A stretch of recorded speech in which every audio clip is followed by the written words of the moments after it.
Had to cut out of that coronation function because there's some mega exclusive news coming in here. Paramjit Singh Punjwar, who was the chief of the Khalistan Commando Force and allegedly involved in a number of terror attacks in Punjab, he has been killed in Lahore.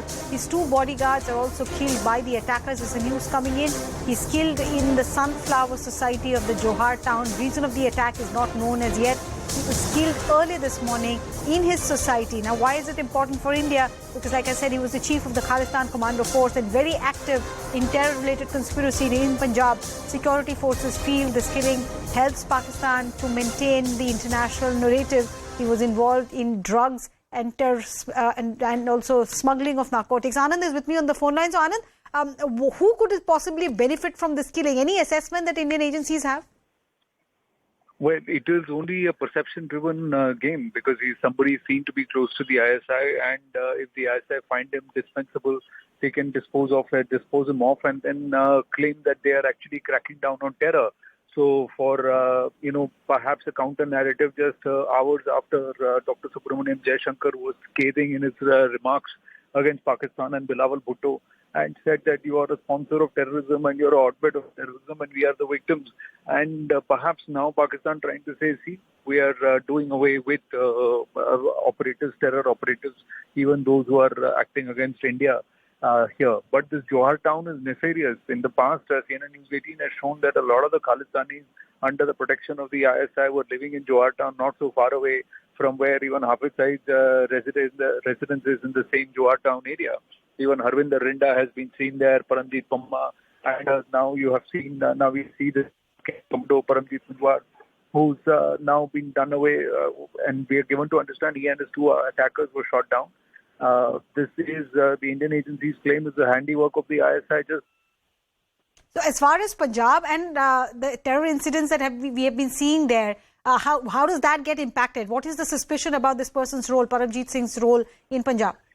Well, a lot of the activities which have been the Khalistani activities and agents, he has been directly involved in, even also in terms of narcotics trafficking. So a lot of the arms that have been sent across via drones, there is an active involvement of the Khalistan Commando Force leaders and their cadre. A lot of the Khalistan groups had started separate groups and they are all working together. Paramjit Punjwar was seen to be working very close with Harvinder Rinda and in touch with the gangsters on this side, and organizing not just youth but also drugs and arms, and the ferrying of these into Punjab and pushing some of the activities. So Amritpal is only one of the tentacles of this entire multi-tentacled hydra. Right. Right. Sushant Sareen is also joining me on the broadcast. Sushant Sareen, first reaction to this killing of Paramjit Singh Punjwar, believed to have been a key role player as far as Punjab narcotics and terrorism issues are concerned. Yeah, that a terrorist like him has gone to meet his maker.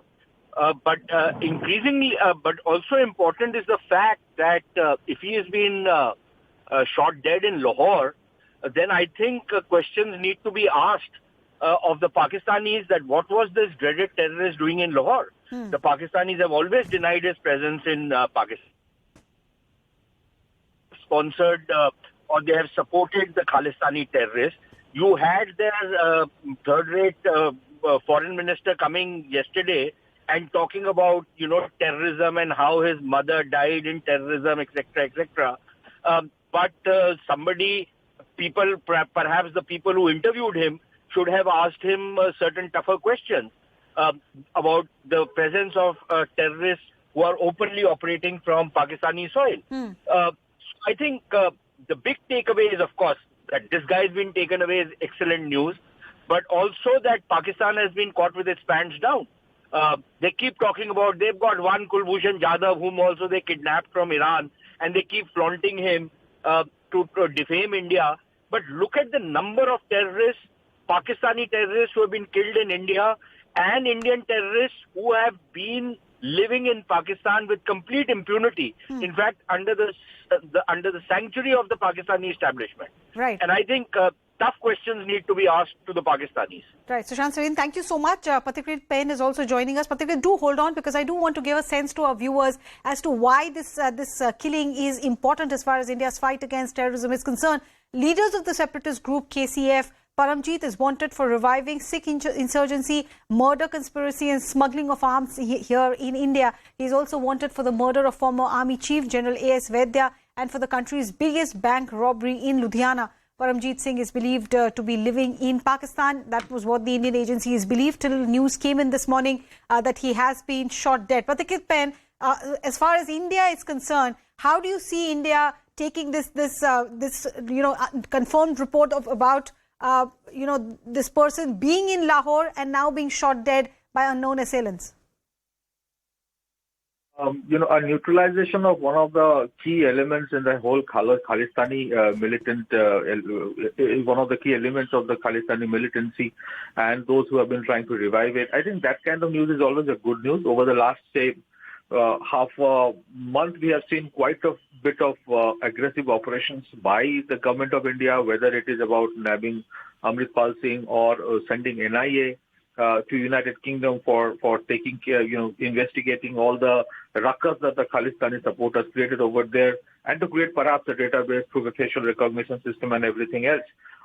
So we have to wait to see whether it was some kind of a turf war that resulted in his death, or whether he was killed by the deep state of Pakistan, which keeps on doing these things with impunity when somebody goes a little out of control, or whether he has been killed by somebody else for some other reason or some other operation. We have to wait, but we see a little bit of seriousness among agencies in terms of sternly taking care of Khalistanis, because the Khalistani elements were going over the board. They were creating too much of nuisance, and if the lid had not been put in place through actions like the one that we saw against Paramjit Singh, it would have gone completely out of control. It would have gone to the next stage where it would have been complete anarchy and armed violence.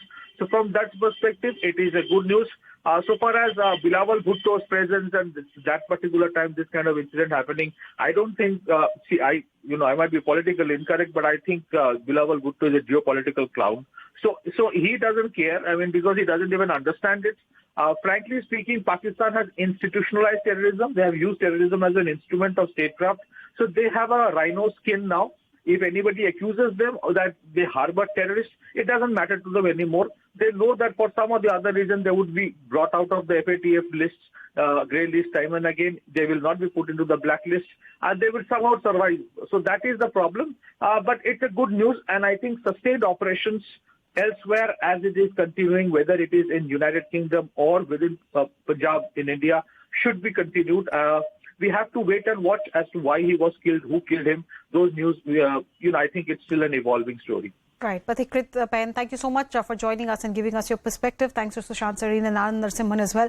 That report coming in from the sources exclusively accessed by Manoj Gupta. The leader of separatist group KCF, Paramjit Singh, has been gunned down in Lahore. 2 of his bodyguards has also been killed. He's a man wanted for the murder of former Army Chief General A.S. Vaidya, also accused of carrying out a number of narcotics and terror conspiracy in Punjab. You can log on to news18.com and read the full detail of that story, but that's all that I have time for.